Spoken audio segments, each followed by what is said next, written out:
Welcome to Stuff You Should Know, a production of iHeartRadio.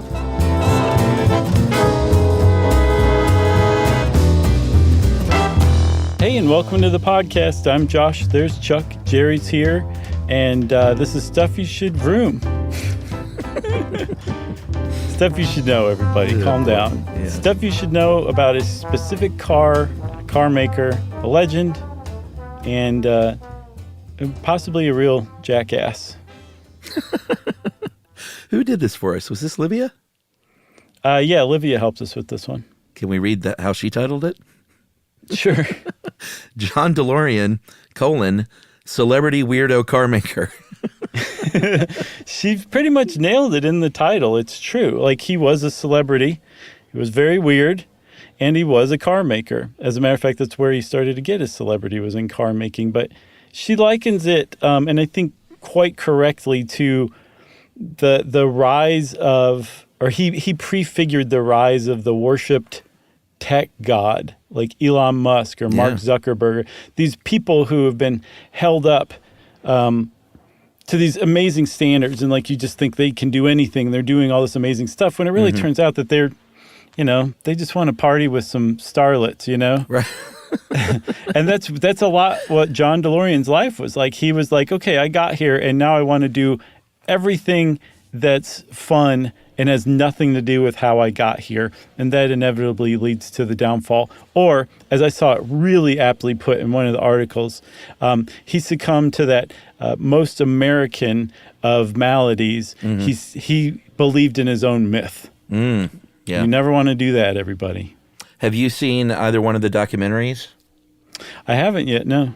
Okay, there's two. There's one I watched a couple of years ago called Framing John DeLorean, which is a sort of a weird mix of documentary and narrative film, in that they do these very like high quality, like it's a movie recreations for those of you not in the biz, with Alec Baldwin as John DeLorean.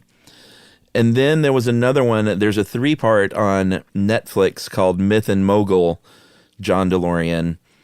I think I don't know why they split these up, because it ends up being like 2 hours and 15 minutes long with the 3 parts put together. But they're both really good. And I watched both of them before this was even an idea, because I was a little fascinated with the guy, because I'm a child of the 80s.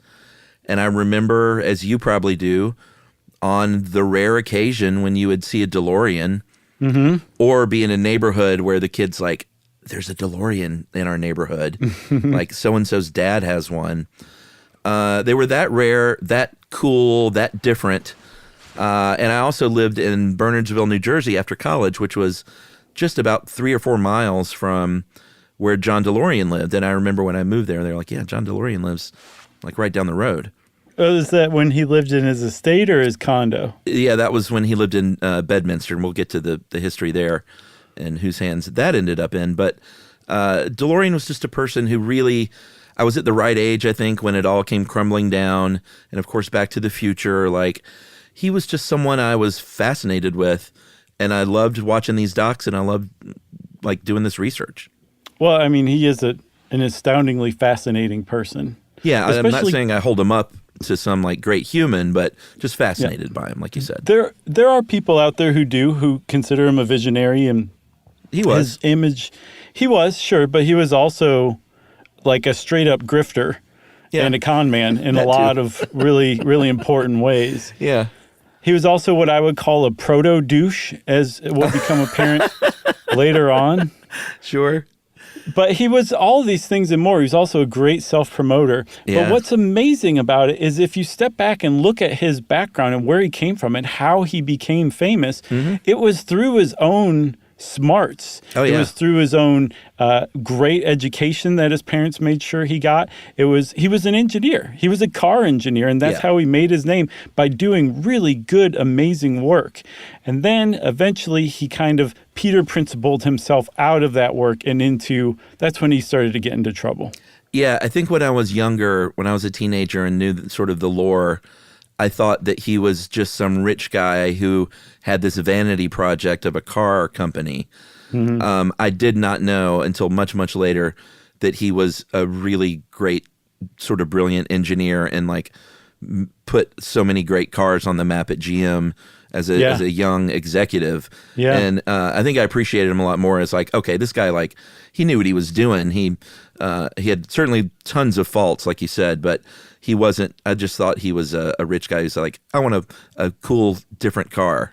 No, he definitely knew what he was talking about. And apparently when he was coming up with the DeLorean DMC-12, the DeLorean, the only model he ever came out with, God, I hope that's correct, because we're going to get so many emails if it's not. But I think there were I'm a few positive. versions of that one. Okay, but they were all DMC-12s, right? Oh, God, I think so. Now I'm nervous. We're just going to move forward, Chuck. Let's just soldier on, right?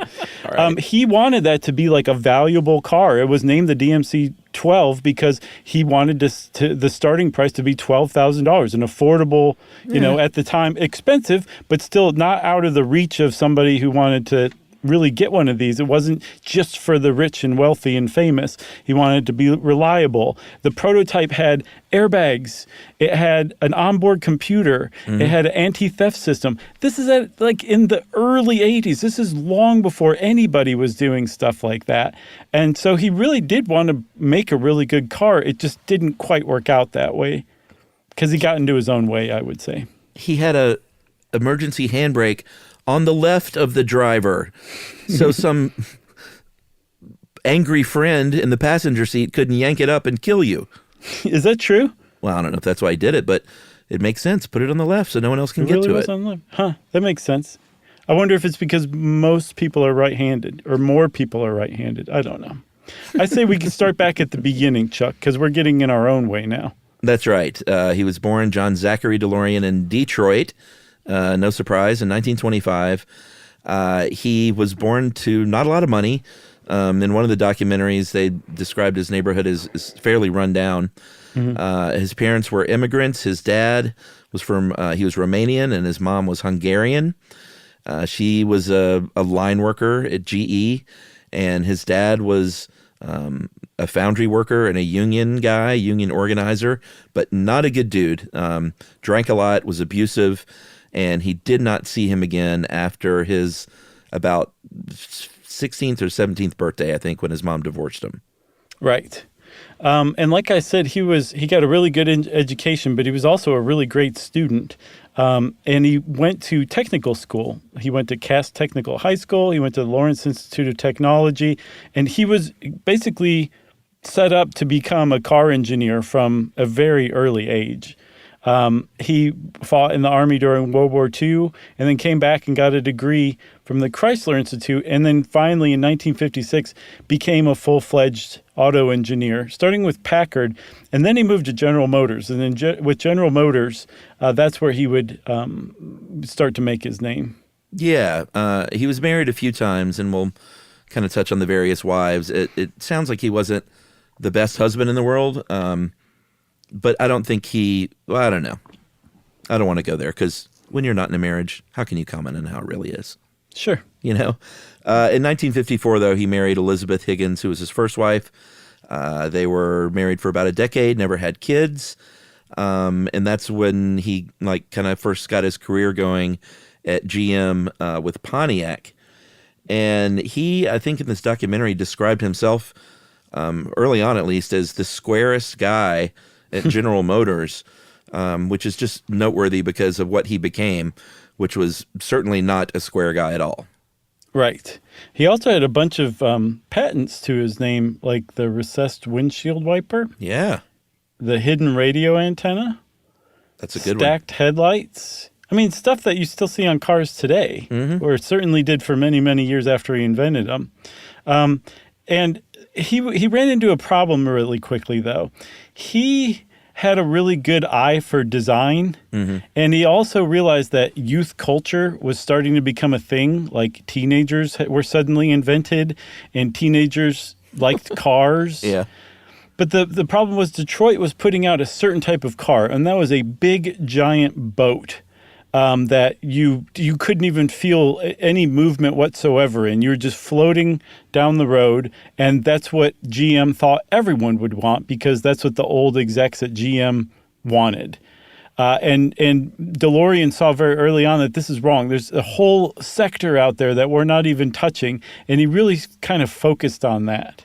Yeah, and this was also a time, too, I want to point out that the car industry, if you're a certain age, you might remember this a little bit, but if you're younger, you know, foreign cars, imported cars, there's all kind of cars out there, and American cars, sure, some are fine, but it's just the American car industry.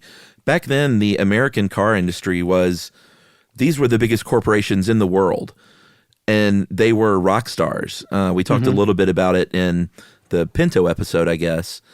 But these were huge, huge corporations, and they were the biggest, baddest executives in the world, worked for these car companies in Detroit. So, like you said, they sort of like the big boats. He came along, said, let's make cars that are cooler. I think there were some people in the management that were, a lot of them weren't on board, but some were on board because they were taking these kind of cooler prototypes out, apparently, in the evenings and like drag racing in Detroit against teenagers. Yeah, he went to work specifically for Bunky Knudsen, who made an appearance in the Pinto ep, I believe. I think so, yeah. And Bunky Knudsen was running Pontiac at the time. And back then, Pontiac was just considered the lamest old person's medallion that there was in any car company at all, not just in GM. Pontiac was just a snooze. And so the idea that Bunky Knudsen and John DeLorean were kind of tapped into the same vibe that, wait a minute, well, there's younger kids that want cars and we're not making them for them. Bunky Knudsen apparently said, you can never sell a young man an old man's car, but you can always sell an old man a young man's car. Oh, wow. And they actually changed the car industry based on that premise. And the way that DeLorean did it was by taking the Pontiac Tempest, which was a pretty cool-looking mid-size Pontiac, and putting a Bonneville engine, which was a large-size Pontiac, a Bonneville engine into the Tempest and making it go vroom really fast, which the teenagers just loved. Yeah, it was a huge hit.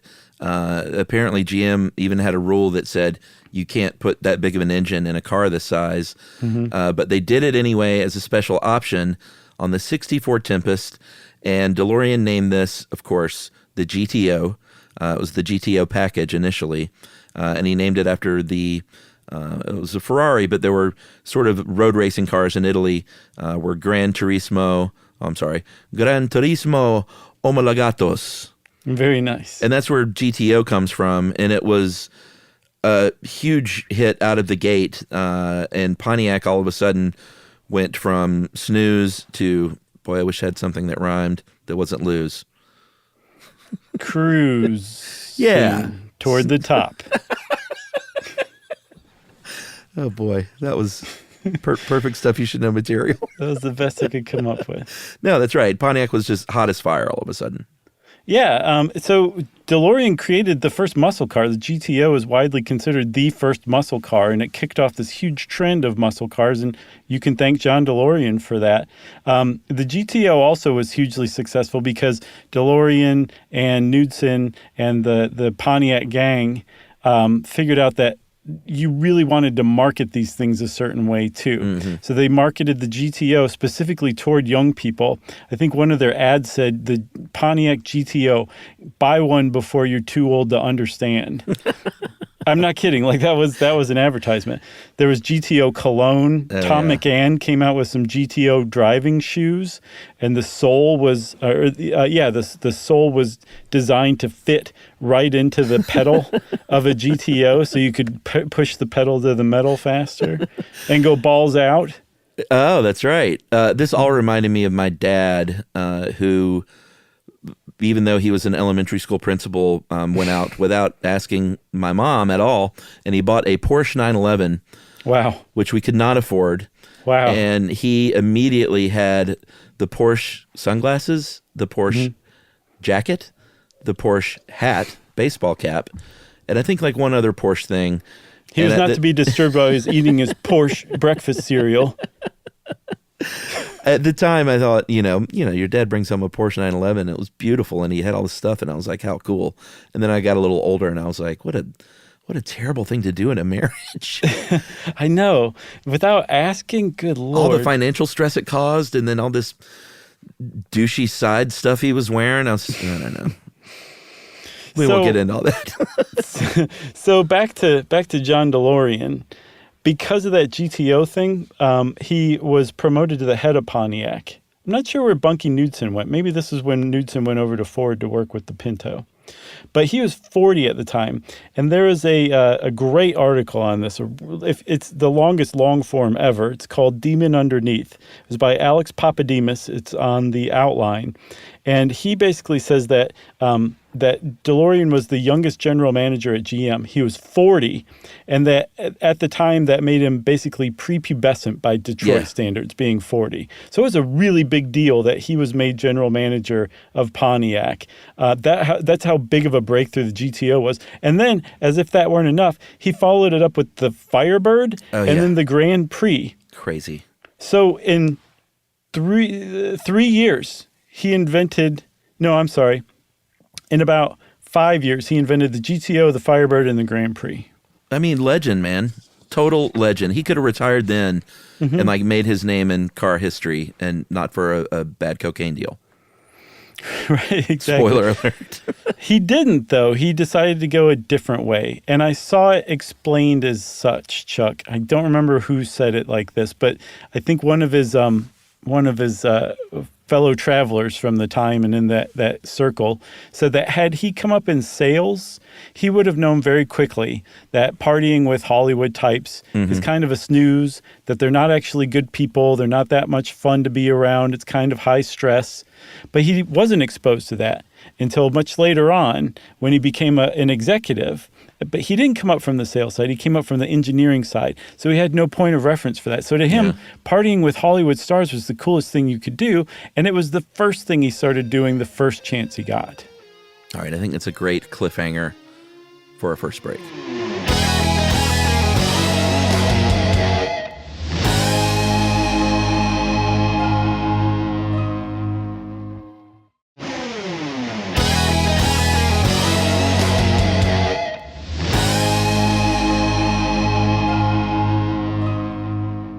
Okay, Chuck, now we've reached the point where John DeLorean transforms into Dan Aykroyd as a wild and crazy guy.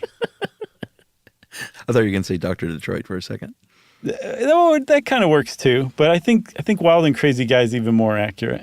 Yeah, very much. He and this is sort of evidence of the fact that these were the biggest corporations in the world, because ask any American who the top executives for GM are today. And you unless you're in the know or like a big gearhead, you probably, and even then you might not even know. But back then, he made himself into a celebrity.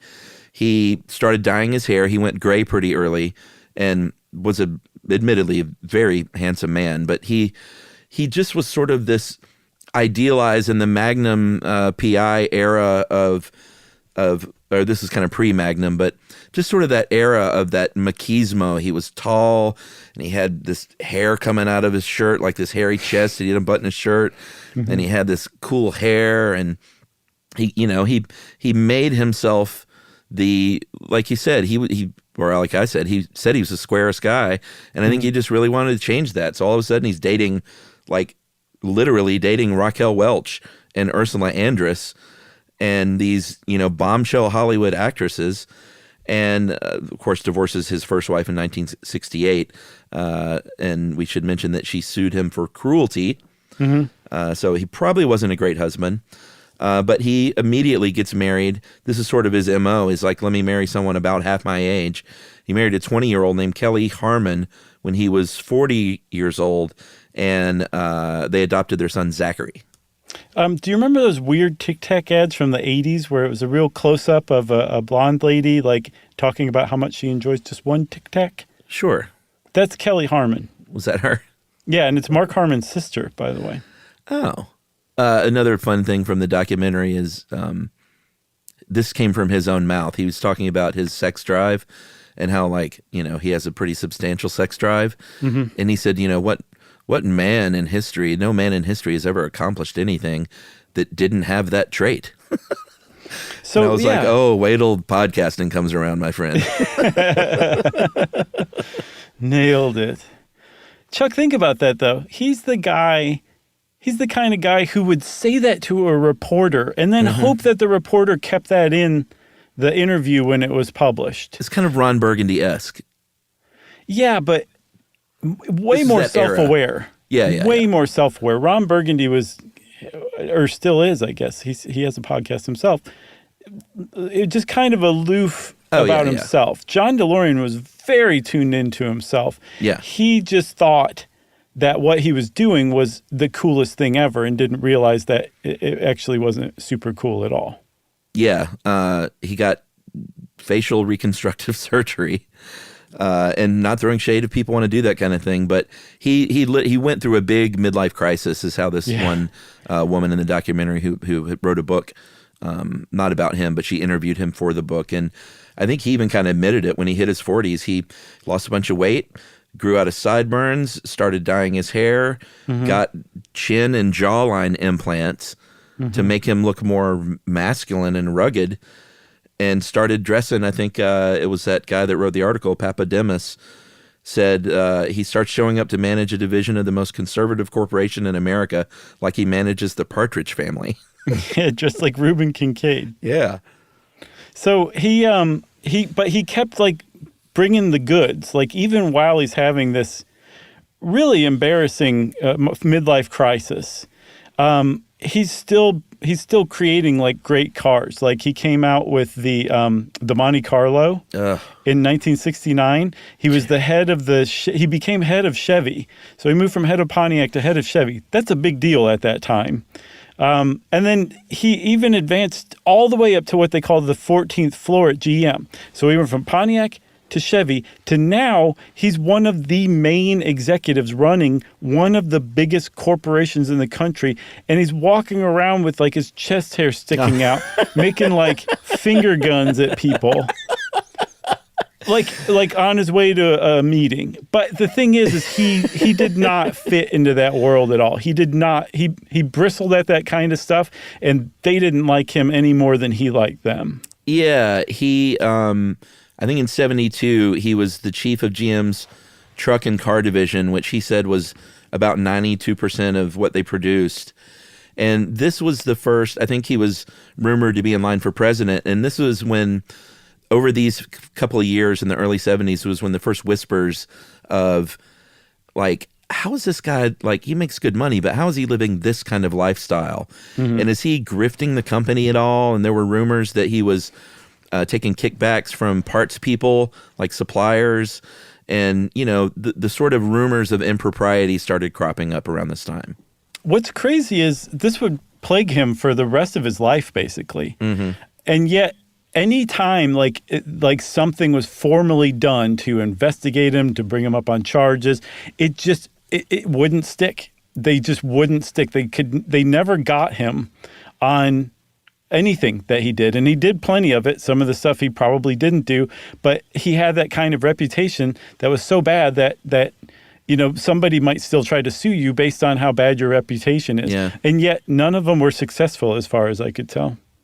Yeah, I didn't see anything that stuck. I think it was fall of 1972 was when he finally departed. There was a text of a speech about quality control that he was going to give to a private audience at GM, and it got leaked out to the press. Rumors he did it himself and leaked it, and there was a lot of negative press. And these companies, not only were they huge, they were very private, and you didn't hear rumors and leaks in the press. You didn't talk about one another in the press. It was all very just sort of tightly controlled. And they were, of course, super ticked off about it. And in April of 1973, depending on who you asked, he quit working there either by resignation or by being fired. But GM just kept mute about the departure between the two. And so DeLorean was able to say, I'm the man who fired GM. Right. Because he was in charge of if GM wasn't speaking up, DeLorean could say basically whatever he wanted. And so he portrayed it as he got tired of GM. He said something like, even if you're making $650,000 a year, if you hate the job, it's just not worth it. Which, I mean, on the one hand, that's absolutely true. And I get the impression that he really felt that way. On the other hand, it's probably true that GM fired him and just kept mum about it. Yeah, well, it's that whole, like, keeping it quiet thing, which he didn't care about at that point.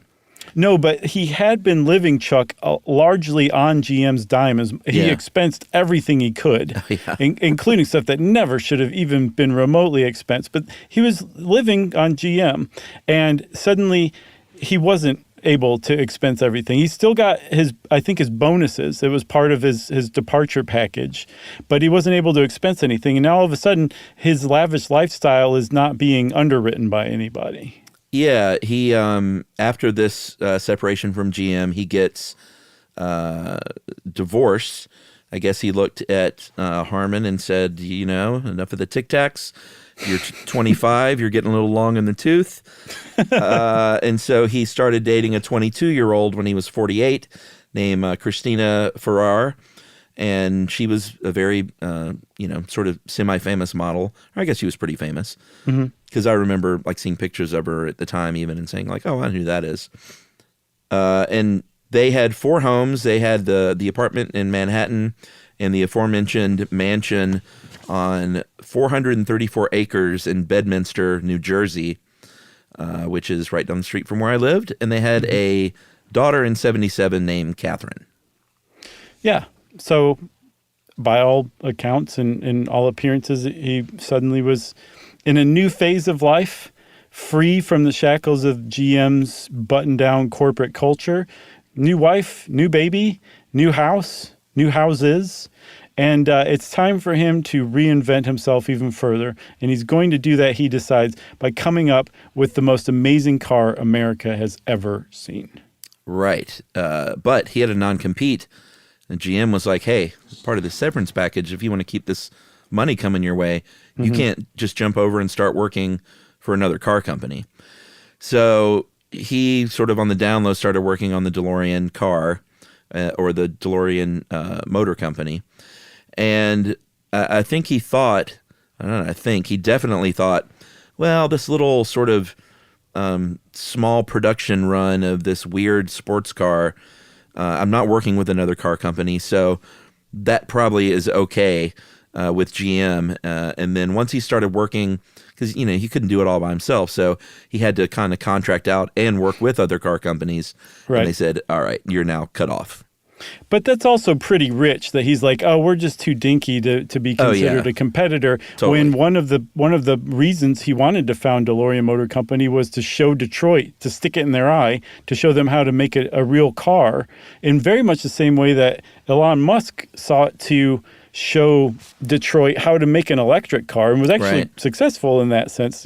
You can say what you want about him, but he's basically single-handedly the reason why we have electric cars now. Yeah. DeLorean tried to do kind of the same thing, to make a really cool, really reliable, really responsive car. Yeah. Should we talk about the car? Yeah. Let's talk about it, because it is a very cool car by any standard. He came along when gas mileage started to become literally for the first time sort of on Americans' minds. Sort of the beginning of the gas crunch. So he was like, I want it to be fuel efficient. Certainly wanted to be cool, but like you said, sort of affordable. Something that was reliable, which is pretty funny considering how the DeLorean turned out. I think it was most known for being completely unreliable. And the thing I remember most about it, I know you love those gull wing doors, but the thing I remembered most was the fact that it was stainless steel. Sure. And I remember being a kid and going, he made a stainless steel car so it would never rust. That's genius. Yeah. It never occurred to me that it would never rust. I just thought it was to look cool. No, that's why he did it. I knew that when I was 12. I don't know how. I was a very dumb kid. Well, you were younger. So one of the things about the car is that if you look at it, it's just a very striking design, and that's because DeLorean hired like one of the premier car designers in the world, Giorgetto. Oh, I'm sorry, Chuck. Please take it. Giorgetto. Very nice. Is that right? Yeah, he's the guy who designed the underwater car in The Spy Who Loved Me that James Bond drove. Yeah. He also designed the Lotus Esprit, which was what the car was. I think it was a Lotus Esprit, that James Bond car. And then he basically redesigned the Lotus Esprit for the DMC-12. Yeah, they look alike. Very much so. But DeLorean's goal was to create an American car that Americans had never seen before. So it still kind of held water. Sure. Absolutely. He needed a lot of money to do it. And so he said, all right, I think I can get this thing up and running for $90 million, which is close to $400 million today.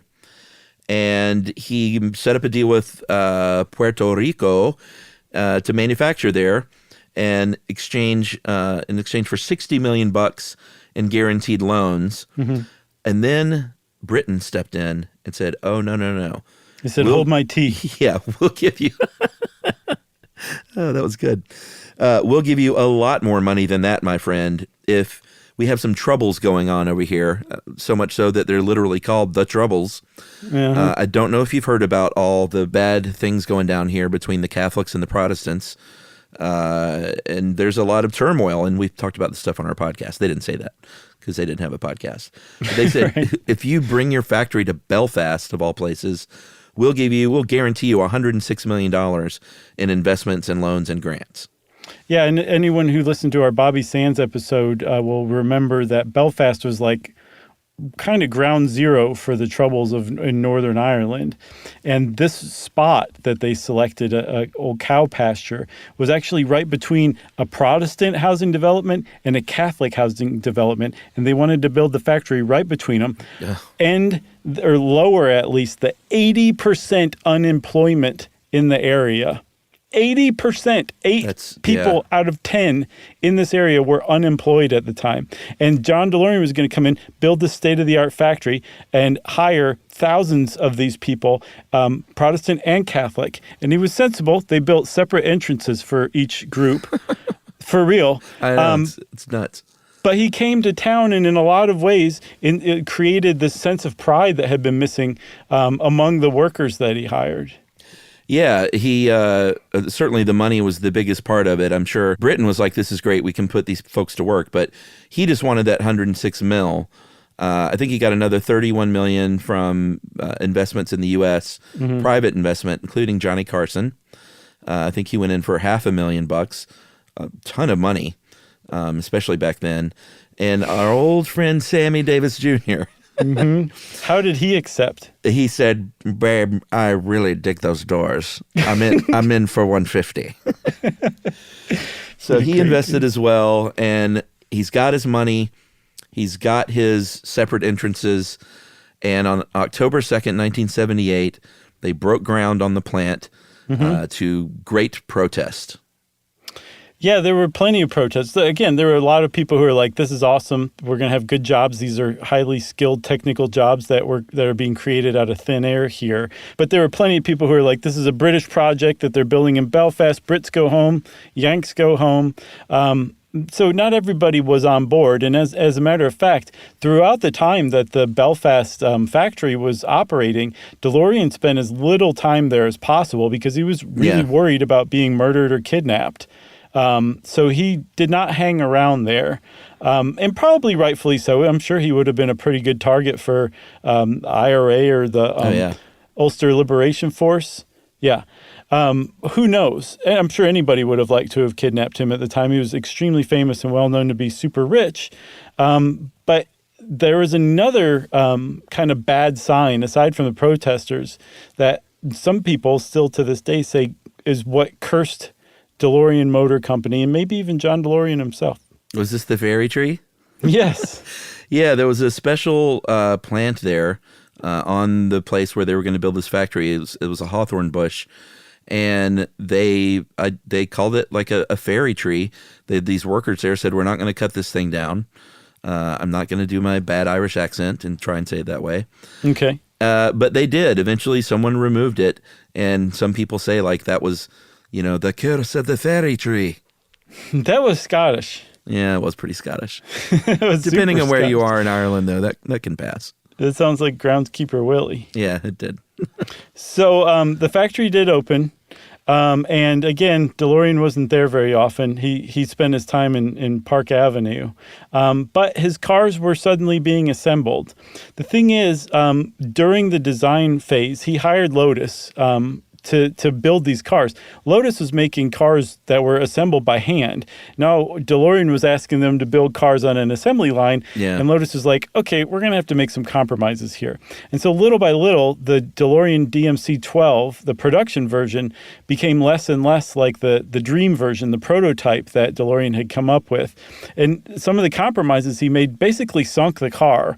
Like, it wasn't just DeLorean and his Coke deal that we'll get to in a minute that sunk the company. The company was already sinking because it was making pretty bad cars that were really cool, but they did not go very well. No, it was a bit of a disaster from the beginning. And these documentaries really kind of dive into just the problems with the car. The first thing is it more than doubled in the cost that he wanted to sell it at. He wanted to sell it for $12. It cost $25,000. Which a Corvette at the time, a brand new Corvette, was about $16,000. Wow. So all of a sudden, the DeLorean is a super luxury, or not luxury, but just a sports car for super rich people. Mm-hmm. It weighed 9,000 pounds more than they thought it was going to weigh. Not 9,000 pounds, 9,000 extra pounds. Right. It had trouble meeting mileage requirements. It was supposed to be super fuel efficient. It was very famously clunky, hard to drive, slow, and this is supposed to be a sports car, right? Because it was super heavy. It had this rear-mounted Renault engine that was a V6, and it drove more like a bad stick shift station wagon than anything sporty. Yeah, how long did it take to go from 0 to 60? It took. I don't know anything about fast cars, but 10 seconds seems like a long time to me. It's a really long time. I think some Teslas and some Ferraris and cars like that are in like the 3.5 second range. This is 10 seconds. Yeah, like a minivan can probably get from 0 to 60 in 10 seconds. And not even a new one. So that was not good at all. And then they also had some really bad publicity problems too. Like the windows stuck. Apparently the dye they used for the floor mats didn't hold fast and it would run and stain your shoes. Even your Tom McCann GTO shoes that you're wearing. And the gull-wing doors would get stuck and just would not open. And very embarrassingly, that happened at the Cleveland Auto Show. Somebody who was looking at the car got stuck inside for an hour because they could not get the doors open. Yeah, I watched a YouTube today of a DeLorean drive, like road test. Mm-hmm. And these two guys, it's a modern, sort of thing because they're wearing cargo shorts. But one of the guys has a DeLorean, lets his friend drive it, and they have a camera in there. And, it just looked like it was hard to drive. It didn't brake super well. The reverse was this, and I had an early VW Beetle where you had to push down on the thing and then left and back. Mm-hmm. But this, you had to pull the stick shift up and kind of over and up. And he had trouble kind of doing that. But he finally got the hang of it. But he described it as fast. I think he said it had a lot of torque. But when he got it, I think starting in second gear, it seemed like, was when it picked up because he was like, oh man, this thing has got some real speed. Huh. But I don't think off the line it was that fast is maybe the deal. I gotcha. Yeah, not if it took 10 seconds to get to 60 for sure. So there was another thing that was going on at the time. Like John DeLorean was earnestly trying to make these cars, but at the same time, he was also robbing his own company blind.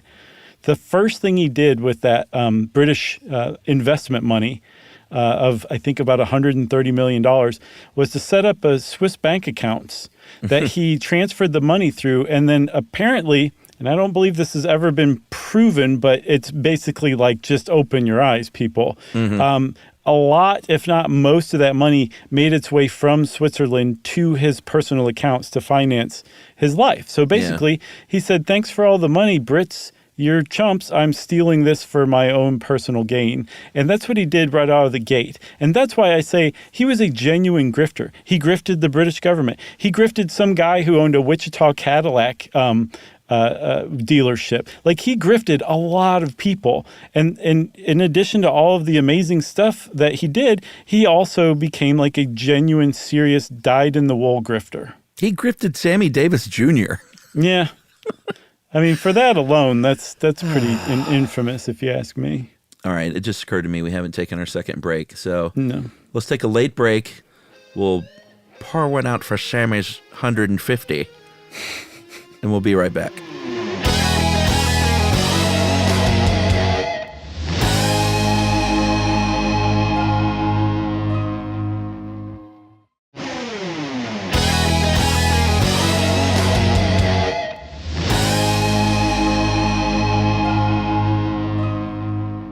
Okay, so where we left off was John DeLorean is kind of siphoning money to fund his lavish lifestyle, which it sounds like he kind of always did at GM as well. And he got about $150 million, which is about $462 million out of the British government, saying like, you know, he kind of kept it going, saying he was going to shut down production, which would be bad news, you know, for everyone concerned. But eventually, the Iron Lady would come around in 1982. And as we all know, Thatcher didn't take any S from anyone. And she was like, enough's enough. I'm getting conned by this American. We are getting conned. And basically said, you know what? We're not going to be your bank account anymore. They had to lay off about, not quite half, but about 1,100 of their 26 workers in Belfast. And DeLorean DMC went into receivership pretty quickly. They planned to sell about 30,000 cars every year. They didn't sell quite 9,000 cars total, and he needed to get about $17 million really fast if he wanted to keep this insolvency from happening. So his back was up against the wall. He needed $17 million fast. And where else can you do that but in the drug trade? Right. What's interesting is his plight and his travails were so famous that he was approached with an idea to sell drugs to get money to save his company. Like, everybody knew that this was going on, right? That's how bad a press the DMC-12 got. And so he was approached. There was a coke dealer named James Hoffman who'd been smuggling drugs for Pablo Escobar's Medellin cartel for years. He was also a paid informant for the FBI. And apparently, some people say that that James Hoffman said, I'm going to deliver John DeLorean to you guys, just watch. And that he was the one who hatched this whole scheme to basically entrap John DeLorean into selling a bunch of cocaine in order to save DeLorean Motor Company.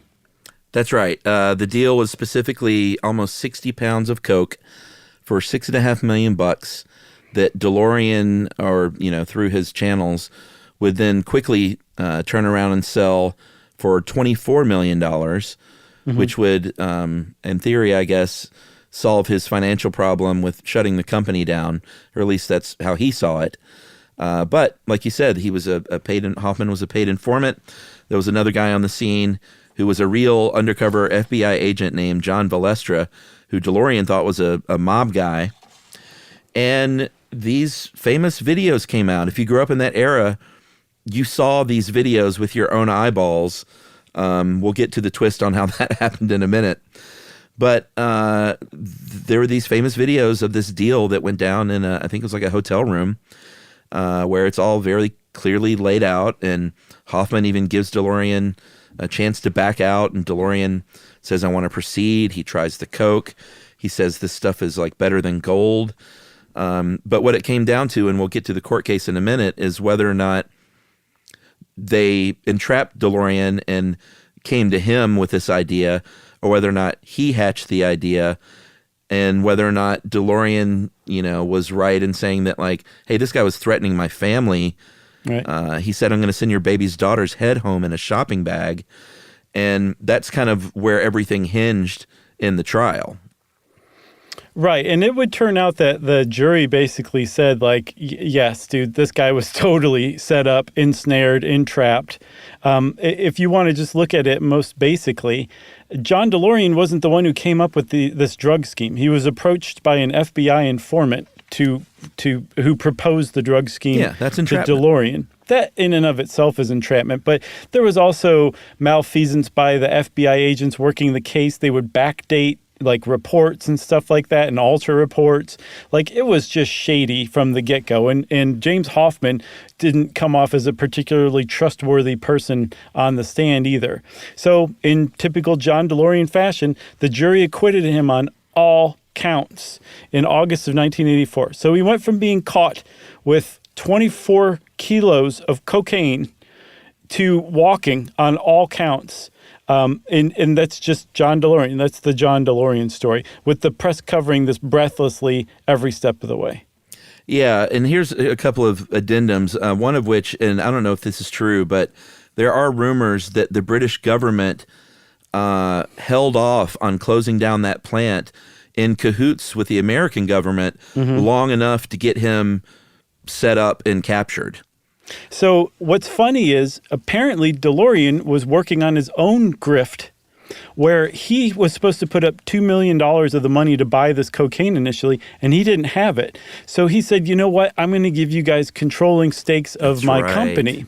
Oh, And yeah. what he did was give these people that he thought were mobsters in bed with Pablo Escobar control of a shell company that had his name on it, That's right. that was dormant, that didn't have any assets whatsoever, that was now owned by the British government. So he was going to handcuff mobsters to the British government and take their money in the form of the cocaine profits that he was going to share and walk away with it. I forgot about that part. That's what he was planning on doing.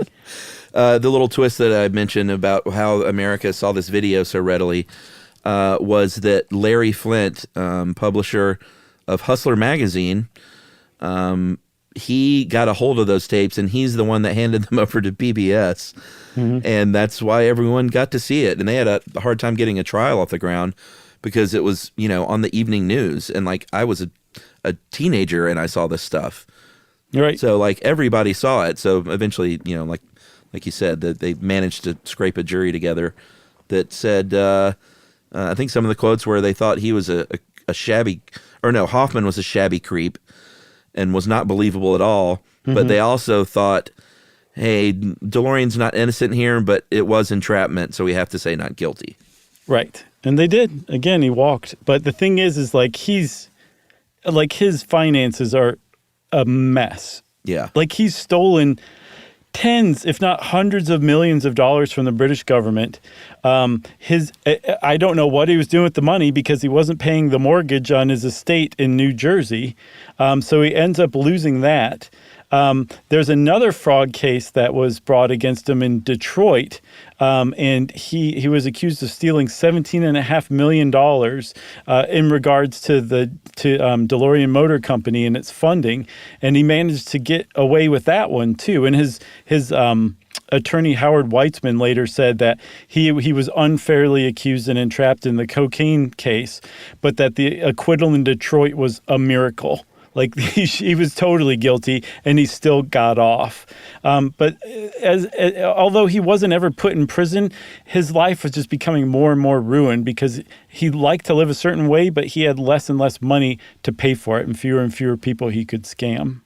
Yeah, that same attorney also said, and this kind of nails it on the head, I think. He said, I've represented many people over the years, but John DeLorean had one of the most warped views of right and wrong. And in the documentaries with the footage, you can really get a sense that he really justified a lot of what he did, to keep the car company going, to keep that plant open. And those are the things that people who have been grifting and are entitled, like you'll often hear someone describing them as not really having an understanding of what's truly right and wrong. Right. That Bedminster estate eventually would wind up being sold to Donald Trump. And that's when you hear about the Bedminster Golf Club. That's the one they're talking about. That was DeLorean's estate. Yeah. The one that you lived by.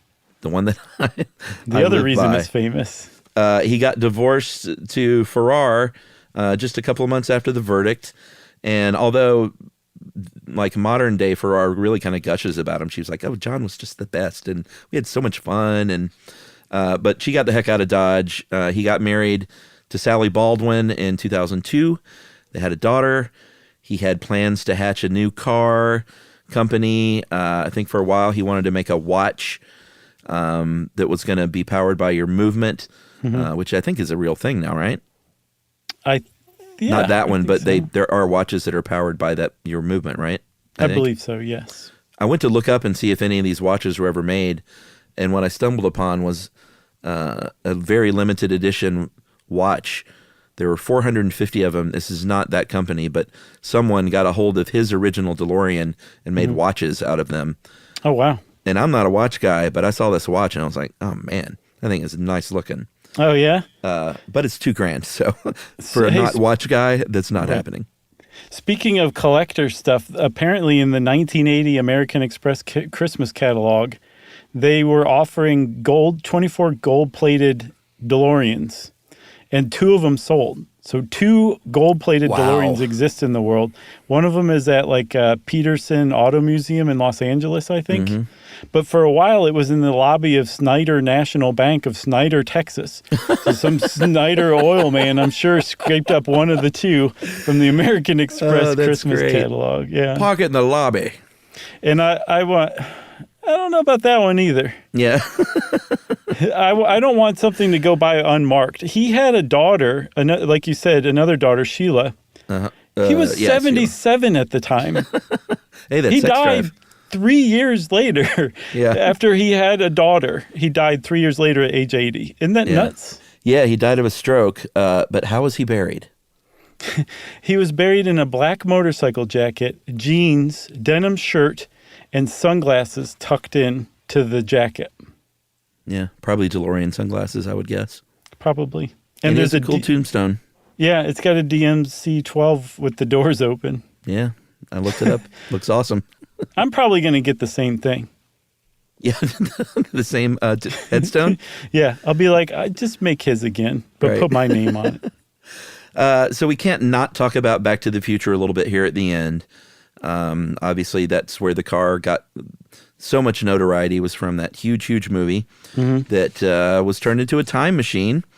And it was supposed to be a Mustang. They had a deal, the producers, with Mustang, where they were going to, it was a product placement thing. And apparently Bob Gale, who had been working on the script with Zemeckis, said, Doc doesn't drive a effing Mustang. Even though I know this is nitpicky, but I never thought the DeLorean was Doc's car. I figured he just sourced it for this project, right? Yeah, I never gave it that much thought either. But I mean, Bob Gale's like he's like the writer of the script, Of course. But because the DeLorean was very undependable, much like Bruce the shark in Jaws, this car did not work well at all. And apparently the prop guys and the FX guys were always being called on set just to get this thing like running, and they had a really hard time filming that sequence in the parking lot. Yeah, I mean, like the car broke down. That's how bad those things were. Yeah. And this was just a couple years after it was built. This wasn't like years and years later. Like this car should have been running just fine. So I find that hilarious. But there's one other thing about that movie too. To those of us, to like my cohort and beyond, that movie completely rehabilitated and changed the opinion of the DeLorean and John DeLorean himself. Had that movie not come along, he would have been known as like a coke dealer who got off, a grifter, a scam artist, and somehow being associated with Back to the Future and his car being chosen as a time machine just changed the way that people see him, I think, in history. Yeah. I mean, if you got I don't know how much they are, but if you got a lot of money, you can get one of those tricked out like Doc Brown's. That dude from that wrote Ready Player One has got one famously with the the little rocket boosters on the back and all that fun stuff. The flux capacitor canister. Oh, he's got like the time machine version. Wow. Oh yeah, that's what I'm saying. You can buy those like fully kitted out to look like the Back to the Future car. That's pretty cool. I want to drive one day. If someone's got one, I'll fly to you and have dinner with you and your family if you let me drive it. You should look up George R.R. Martin. He has one, and he's in New Mexico, which you love now. So go visit him. All the famous rich geeks have them. So that's it, huh, for DeLorean? Yeah, that's a fun one. I love these episodes. Good story.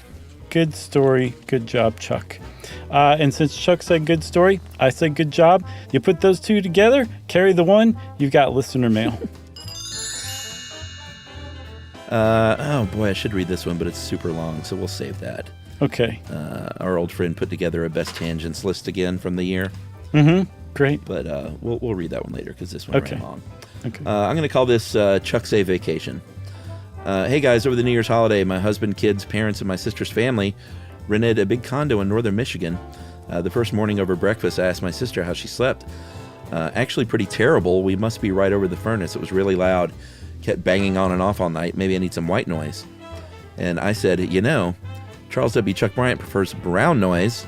And I have to say I agree with him and find brown noise superior to white noise.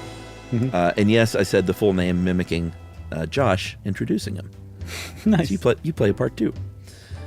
Chuck likes brown noise? I've never heard of that. Then we promptly went through the various noises and the colors, and all of us found brown, all of us, to be the most soothing.